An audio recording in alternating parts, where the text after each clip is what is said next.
तो inventory valuation का हमारा टॉपिक चल रहा था और इन्वेंट्री वैल्यूएशन के अंदर आज जो है हम IS2 के ऊपर डिस्कस करेंगे।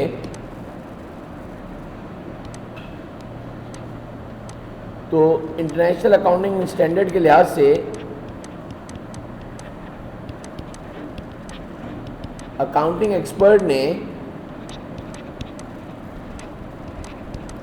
एक रूल बनाया, एक आपके पास स्टैंडर्ड बनाया इन्वेंट्री पे, और उसके according inventory should be valued at lower of cost और NRV।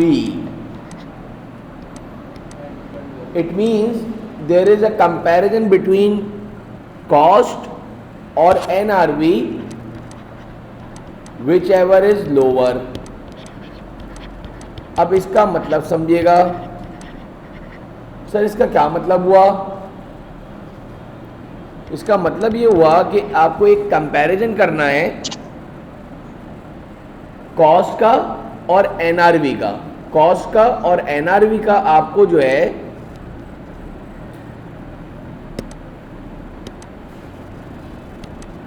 वो कंपैरिजन करना है। अगर कॉस्ट कम है तो कॉस्ट को हम लिखेंगे और अगर NRV कम होगी तो NRV लिखेंगे। सर ये रूल क्यों बनाया है? ये रूल इसलिए बनाया है ताकि आपकी इन्वेंट्री यानी क्लोजिंग स्टॉक ओवर स्टेटेड ना हो सके। इससे कि अगर क्लोजिंग स्टॉक ओवर स्टेट होती है तो आपकी कॉस्ट ऑफ गुड्स सोल्ड जो है वो अंडर स्टेट हो जाती है, और अगर cost of goods sold under state हो जाता है तो प्रॉफिट ओवर स्टेटेड हो जाता है और कैपिटल भी ओवर स्टेट हो जाता है। तो इस चीज को ओवरकम करने के लिए अकाउंटिंग के जो एक्सपर्ट्स हैं उन्होंने एक रूल बनाया, और रूल ये बनाया कि inventory should be valued eight अगर लोअर ऑफ का मतलब यही है जो कम होगा। लोअर ऑफ का मतलब यही है बच्चों, जो भी लीस्ट होगा, कम होगा, उस पे इन्वेंट्री कैलकुलेट या रिकॉर्ड की जाएगी। आइदर इट इज कॉस्ट और NRV। अब इसके अंदर आपके पास एक कंपैरिजन है कॉस्ट और NRV का। सर क्या मतलब? बहुत ही अच्छी तरीके से आप सुनिएगा तो एक ये छोटा सा कंसेप्ट आपको बहुत अच्छी तरह समझ में आ जाएगा। यानी इन्होंने कंपैरिजन दिया है आपको between cost and NRV. Sir, what do you mean by cost and what do you mean by NRV? सबसे पहले मैं डिस्कस स्टार्ट करता हूं, that is cost. Cost price, जिसको मैं दूसरे लफ्जों में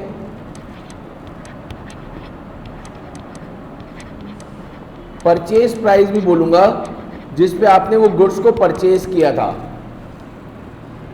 अब ये उस वक्त तक क्लियर नहीं होगा जब तक कि इसकी एक बहुत ही कॉम्प्रिहेंसिव जो है आपको कोई एग्जाम्पल ना दी जाए, जब तक ये IS2 आपको कभी भी अच्छी तरह समझ में नहीं आएगा।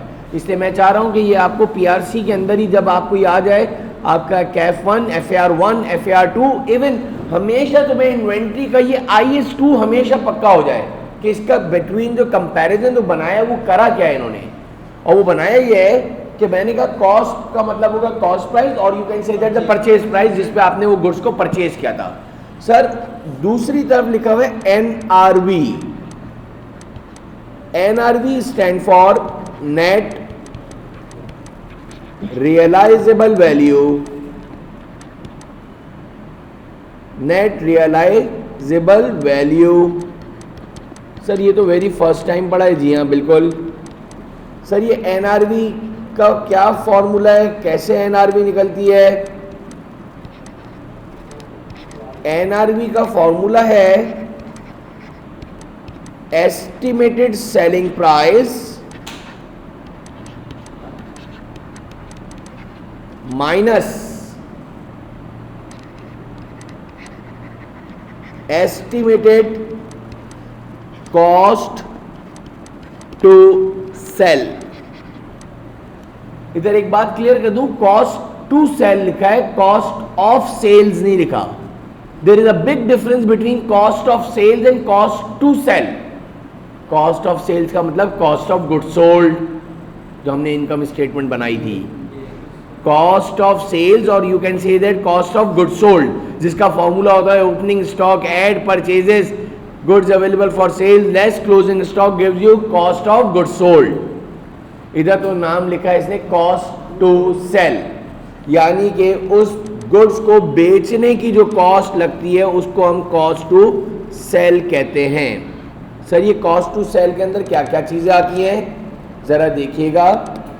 कॉस्ट टू सेल के अंदर आपके पास जो जो आइटम्स आते हैं वो आते हैं selling and distribution.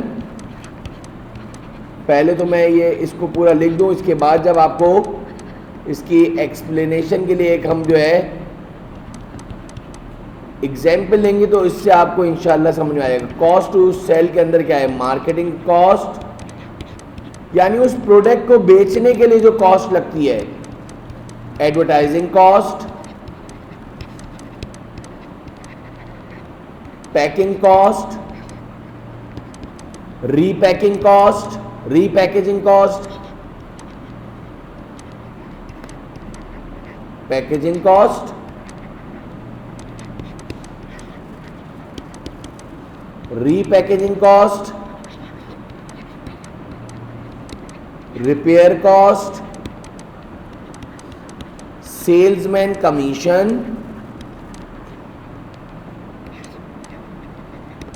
Salesman salaries, जो प्रोडक्ट के बेचने पे जो कॉस्ट लग रही है that is called cost to sell. Cost to sell, transportation outward, salesman salaries, ये सारी बेस्ट एवर एग्जाम्पल है आपके पास कॉस्ट टू सेल में।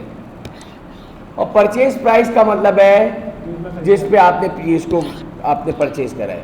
अब ज़रा आ जाइए एग्जाम्पल नंबर 1, तो आपको इंशाअल्लाह ताला अज़ीज़ हमेशा समझ में आ जाएगा। मैंने कहा है एक्सपर्ट्स ने बोला है कि अगर कॉस्ट कम होगा तो कॉस्ट पे लिखोगे, एनआरवी कम होगी तो एनआरवी पे लिखोगे। एग्जाम्पल नंबर 1, हमारा अकाउंटिंग ईयर एंड्स हुआ है दिसंबर 31 को। हमारा अकाउंटिंग ईयर एंड्स हुआ है दिसंबर 31 को, हमारा अकाउंटिंग ईयर एंड्स हुआ है।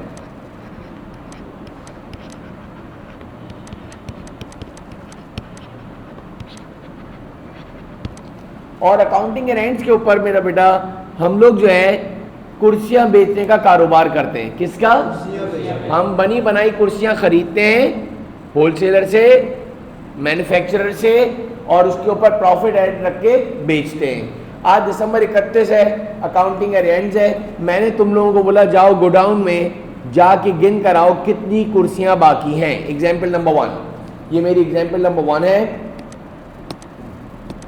ये कॉस्ट और एनआरवी का कंपैरिजन कर रहा हूं तो आपको इंशाल्लाह समझ में आ जाएगा।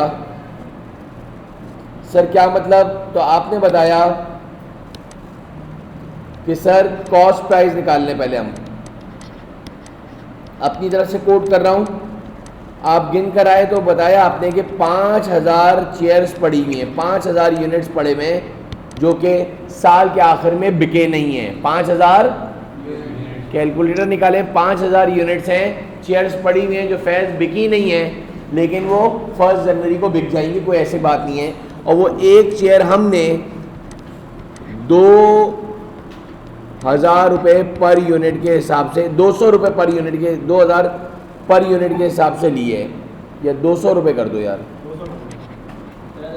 200 रुपये पर यूनिट। आपके पास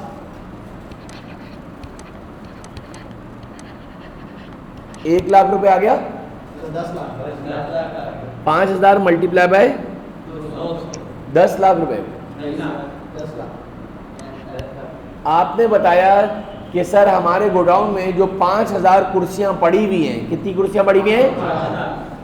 वो हमने एक कुर्सी कितने की खरीदी थी? होलसेलर से, मैन्युफैक्चरर से 200 रुपये की खरीदी थी। तो हमारे पास जो गोडाउन में इन्वेंट्री पड़ी हुई है उसकी कॉस्ट कितनी है, 10 लाख रुपए, वो हो गई कॉस्ट प्राइस। अब उसी की हमें जो है इधर NRV फाइंड आउट करनी है। NRV का फॉर्मूला क्या होता है, एस्टिमेटेड सेलिंग प्राइस। हर चीज़ दी हुई होती है, बहुत ही टेक्निकल और बहुत ही interesting. Estimated selling price minus estimated cost to sell, cost to. पता चला कि 200 रुपए की एक कुर्सी जो हम खुद खरीदते हैं उसको हम 500 रुपए की एक कुर्सी बेचते हैं। सेलिंग प्राइस का मतलब जिस पे हम सोल्ड आउट करते हैं। तो खिजर ने बोला सर ये जो 5000 कुर्सियां पड़ी हुई हैं नॉर्मल दिनों में, यानी हम 200 रुपए की कुर्सी लाते हैं और उसको एक कुर्सी को हम कितने में बेचते हैं, 500 रुपए पर यूनिट के हिसाब से बेचते हैं।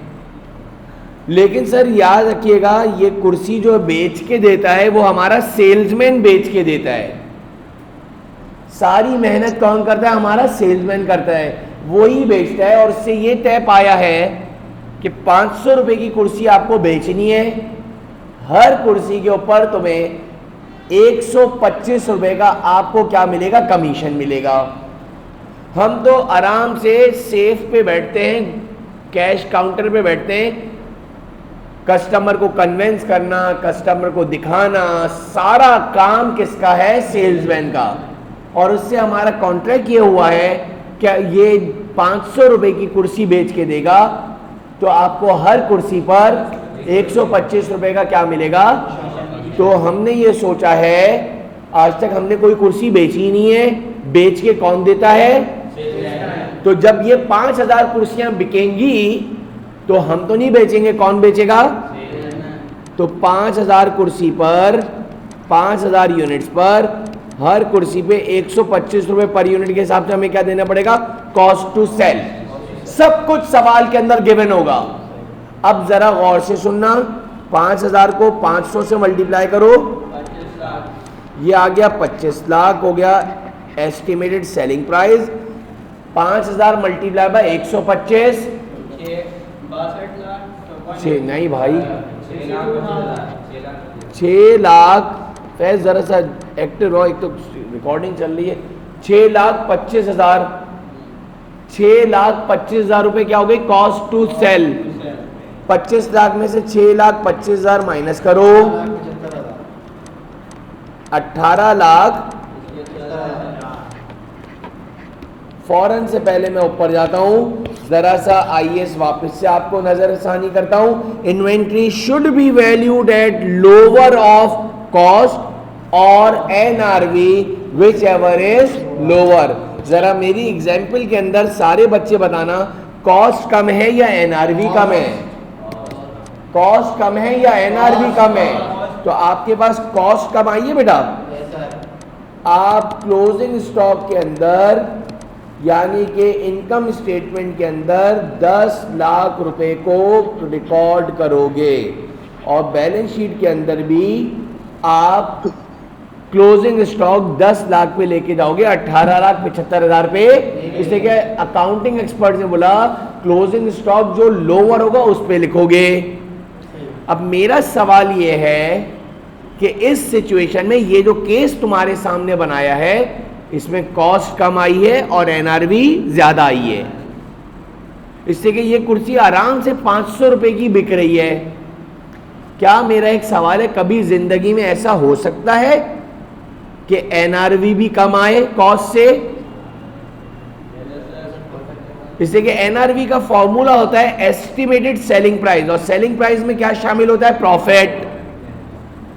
तो क्या कभी जिंदगी में ऐसी पॉसिबिलिटी है कि एनआरवी कम आए कॉस्ट से? बहुत सारे बच्चों ने कहा सर एनआरवी कभी कम आ ही नहीं सकती है, क्योंकि एनआरवी का फॉर्मूला क्या है, एस्टिमेटेड सेलिंग प्राइस, और सेलिंग प्राइस के अंदर क्या शामिल होता है। और से सुनो, इतनी जान लगा के पढ़ा रहा हूं कि सिर्फ समझ में आ जाए। तो फिर अगर हमेशा ही कॉस्ट कम आती और एनआरवी ज्यादा ही आती तो फिर ऊपर रूल क्यों रखा है? अगर हमेशा ही जिंदगी भर कॉस्ट कम आनी थी तो IS2 बनाने का मकसद फिर, यानी आपकी बात में थोड़ा सा वजन था, लेकिन आपको ये नहीं पता चला कि सर NRV कैसे कम आ सकती है। कॉस्ट और NRV में विच एवर इज लोअर है वो किस में जाएगा, इनकम स्टेटमेंट में, फाइनेंशियल स्टेटमेंट में वो रिकॉर्ड करेंगे ताकि प्रॉफिट ओवर स्टेटेड ना हो जाए। अब मैं इसी एग्जाम्पल को, ये एग्जाम्पल नंबर 1 थी, लास्ट सिर्फ एक चीज रह गई है, इसके ऊपर फिर पूरा हो जाएगा। एग्जाम्पल नंबर 2 मैं तुम्हारे सामने इधर कोट कर रहा हूं, पहले मैं कंप्लीट कर लूं बात, इसके बाद आपको सारी चीज बताऊंगा। ये हमारी एग्जाम्पल नंबर 2 है, ये हमारी क्या है, एग्जाम्पल नंबर 2। दिसंबर 31 को हमारा अकाउंटिंग अरेंज हुआ और हमने जब देखा तो हमें पता चला कि हमारे पास 5000 कुर्सियां जो है बची हुई हैं। कितनी कुर्सियां पड़ी हुई हैं, लेकिन मसला ये है कि 5000 कुर्सियों में जरा देखिएगा, 5000 कुर्सियों में 3000 कुर्सियां एक पड़ी हुई हैं, जो कि 200 से मल्टीप्लाई करा तो ये आ गया 6 लाख आ गया, सही है। और 2000 कुर्सियां और पड़ी हुई हैं, वो भी हमने 200 रुपये पर यूनिट के हिसाब से ही खरीदी थी, तो उसकी कॉस्ट प्राइस क्या हो गई, यानी हमारे पास 2 किस्म की कुर्सियां पड़ी हुई हैं। 2 किस्म के मतलब 2 मॉडल पड़े हुए हैं। ऊपर वाली एग्जाम्पल में सारी की सारी कुर्सियां एक ही मॉडल की पड़ी थी, सारे यूनिट एक ही थे, सब एक ही थे, सारे डिजाइन एक ही थे, सारे कलर एक ही थे, सब न्यू अराइवल था, नया माल था। इधर क्या हुआ है और से सुनिएगा कि 3000 कुर्सियां एक हैं और 2000 कुर्सियां और है। अब 3000 कुर्सियों के लिए तो बात समझ में आती है कि वो बिल्कुल परफेक्ट 500 रुपये की बिक रही हैं, कोई दो राय नहीं है, इससे कि न्यू अराइवल है, बिल्कुल नया माल है, डिस्प्ले पे लगा हुआ है, तो वो आराम से हंस के 500 रुपये पर यूनिट के हिसाब से बिक रहा है। और हर कुर्सी पे 125 रुपये का क्या देना पड़ेगा, कमीशन। 3000 को मल्टीप्लाई करना 500 से 15 लाख, 3000 को 125 से मल्टीप्लाई करना 3 लाख, 15 लाख में से 3,75,000 माइनस करो, 11 लाख। मुझे बताओ 3000 कुर्सियों की कॉस्ट ज्यादा है या NRV ज्यादा है, भाई 3000 कुर्सियों की कॉस्ट ज्यादा है या NRV ज्यादा है, NRV। हमने पढ़ा है inventory should be valued at lower of cost और NRV whichever is lower. तो इसमें क्या कम आ रहा है, कॉस्ट कम आ रही है। कॉस्ट कितनी आई, 6 लाख, और उन्हीं 3000 कुर्सियों की NRV आ रही है 11 लाख। लेकिन अभी बात हमारी पूरी नहीं हुई है, हमारे पास 3000 कुर्सियां एक ही, 2000 कुर्सियां जो है बच्चों और थी, वो 2000 कुर्सियां भी हमने सप्लायर से 200 रुपये पर यूनिट के हिसाब से ही ली थी। किसी ज़माने में 200 रुपये पर यूनिट के हिसाब से ही ली थी, यानी 4 लाख रुपए की और भी कुर्सियां पड़ी हुई हैं गोडाउन में। लेकिन माद हुआ क्या है, वो इतनी पुरानी हो गई हैं वे इसके कोई उसको लेने के लिए अब तैयार, या यूं कह लो कि वो अब 500 रुपए की नहीं बिक रही है। अब वो 500 रुपए की, वो वजह यह है कि ऊपर नया मॉडल आ गया है, परफेक्ट मार्केट है, इतना कंपटीशन का दौर है, इतनी एडवर्टाइजमेंट चलती है, कोई नया डिस्प्ले, कोई नया मॉडल आता है, कंपनी जब फेंकती है तो पूरी दुनिया को अलग ऐलान पता चल जाता है। ये 2000 कुर्सियां जब तक ऊपर वाली कुर्सियां नहीं आई थी, हंसकर 500 रुपए की बेच रहे थे। कंपनी ने रातों रात मॉडल चेंज कर दिया, डिजाइन चेंज कर दिया, कलर चेंज कर दिया। हमारी ये 2000 कुर्सियां जो है हमारे गले का हार बन गई। हम अपने सेल्समैन को यही बोल रहे हैं, भाई सबसे पहले पुरानी वाली को बेचो। बोला सर मैं सबसे पहले पुरानी वाली को ही बेचता हूं, लेकिन कस्टमर आके सबसे पहले बोलता है वो नया वाला मॉडल नहीं आया है तुम्हारे पास, तो ना हमारी पुरानी बिकती है, और अगर मैं नई वाली को छुपा देता हूं तो वो भी नहीं बिकेगी। बात समझ में आई? और ये करते करते इसमें तो ये काम होना चाहिए था कि दुकानदार को फौरन सेलिंग प्राइस को कम कर देना चाहिए था, सेल लगानी देनी थी, बाय 2 गेट 1 फ्री। नहीं आई बात समझ में? जब अपने दौर में थी, जब अपने तेवर में थी, 500 रुपए की बिक रही थी, लाइन लगा के बिक रही थी यही। अभी होंडा वालों ने नया मॉडल निकाला है, पुरानी गाड़ी जो बिल्कुल नहीं है, 0 मीटर खड़ी हुई है। अब हर एक के मुंह पे रहे कि यार वो नया वाला मॉडल लूंगा जब लेने जा रहा हूं गाड़ी। तो जो शोरूम पे गाड़ियां खड़ी हुई हैं नई होंडा 0 मीटर, यानी 1 किलोमीटर भी नहीं चली है, लेकिन अब कस्टमर बोल रहा है नहीं, जब अब मैं ले ही रहा हूं 50 लाख रुपए की गाड़ी तो नया मॉडल ही लूं। इतनी बड़ी एडवर्टाइजमेंट करी है होंडा वालों ने, तो कंपनी कोई आपसे पूछ के थोड़ी करेगी कि आपका माल बिक गया तो मैं नया मॉडल निकाल लूं। बात समझ में आ रही है? मेरी सिर्फ इंटेंशन ये है कि इतने 25 साल में जब ये IAS अब मुझे समझ में आया ना, मैं तुम्हें वो 17-18 साल की उम्र में समझा दूं। तुम्हारी जिस कुर्सी पे मैं बैठा हूँ मुझे ये समझ में बस आ गया था बस कि भाई हाँ सही है, लोअर ऑफ कॉस्ट और NRV whichever is lower, और लोअर को हम लिखते रहते थे, लेकिन दिमाग में होता था अच्छा भाई होता होगा।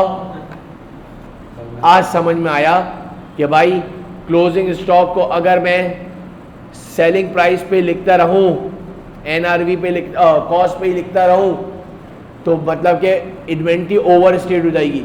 आज ये 2000 कुर्सियां, अपनी बात को पहले पूरा कर दूं, 2000 कुर्सियां आज तकरीबन कोई, जो कि वही हमारा बहुत बड़ा फॉल्ट है हमारा, क्या हमें 2 साल हो गए अब्दुल्ला हम इसको बेच ही नहीं पा रहे। हम क्यों इसको गले का हार बना के रखे हुए और देख देख के मुस्कुराए जा रहे हैं, हाय 4 लाख का माल, हाय 4 लाख का माल। नहीं आई बात समझ में?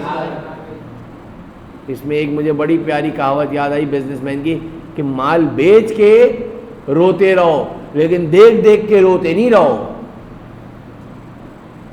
माल बेच के रोते रहो, लॉस किया लॉस किया लॉस किया, लेकिन देख देख के तुम्हारे सामने बूढ़ा होता रहे, खराब होता रहे। और आज ये नौबत आ गई है कि ये 2000 यूनिट्स हमने जो है, हमसे कस्टमर तो कोई नहीं ले रहा, हमने कबाड़ियों को बुलाया, यानी जो ओल्ड स्टॉक खरीदता है उसने भी कैसा मुंह बना के बताया अरे इतनी पुरानी कुर्सियां। वो तो हमारे दिल पे लिखा हुआ है कि हमने कितने की ली थी एक कुर्सी, 2000 की। हमने खुद 200 रुपए की ली थी, हमने खुद कितने की ली थी। और आज वही कबाड़िया बड़े मुंह फाड़ के बोल रहा है मैं 80 रुपए में ले लूंगा। और मजे की बात, 3 साल से गोडाउन में पड़ी हुई है, डस्ट लगती रही, चूहे उसके ऊपर घूमते रहे, सही है, पड़े पड़े उसकी पॉलिश खराब हो गई, पड़े पड़े उसके अंदर दीमक लग गई। तो पता चला कबाड़िए की भी नखरे हैं, बोल रहे पहले इसको रिपेयर करवा के देना। पता चला 20 रुपए की हर एक पे पॉलिश भी करवानी पड़ेगी पहले। नहीं यही बात है, बेची नहीं है, सिर्फ वैल्यू लगवाई है। अभी सबसे ज्यादा कबाड़िए ने आके जो लगाए एहसान करा हम पे, क्या बोल रहे हैं 80 रुपए की ले लूंगा, और उस पे भी आपको 20 रुपए का आपको जो है मैं क्या दूंगा, आपको जो है मैं 20 रुपए का जो है उसके ऊपर रिपेयर करना पड़ेगा। तो मेरा सवाल ये है कि जरा 2000 को 80 से मल्टीप्लाई करो,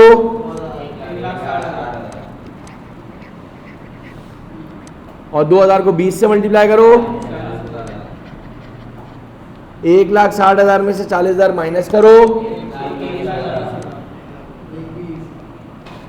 अब मुझे बताइए 2000 कुर्सियों के कॉस्ट कम है या एनआरवी कम है? Inventory should be valued at lower of cost और NRV whichever is lower. अब जो करेक्ट क्लोजिंग स्टॉक जाएगा हमारे पास, करेक्ट क्लोजिंग स्टॉक जो जाएगा हमारे फाइनेंशियल स्टेटमेंट में, ऊपर 3000 कुर्सियों की तो कॉस्ट ही कम है, that is 6 lakh.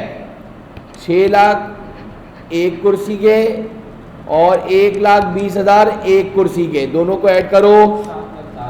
The correct closing stock 4 option में से 7,20,000 को टिक करके आओगे। It's all about IS2 inventory valuation. Inventory should be valued at lower of cost और NRV whichever is lower. Last एक बात, जितना भी नया आइटम होगा, इन डिमांड होगा, इन फैशन होगा, अभी बिल्कुल नया अराइवल होगा, उसकी कॉस्ट हमेशा कम ही होगी और NRV ज़्यादा आ रही होगी। लेकिन जितना स्टॉक पुराना होता जाएगा, तुम्हारे पास पड़े पड़े बोसीदा होता जाएगा, उसकी NRV हमेशा कम ही आएगी और कॉस्ट ज़्यादा आएगी। तो आज के लिए इतना ही काफ़ी है स्टूडेंट्स। और जो है ये मैं रिकॉर्डिंग जो है इसको क्लोज कर रहा हूँ, फिर इंशाल्लाह नेक्स्ट क्लास में इससे ज़्यादा इससे आगे हम बात करेंगे।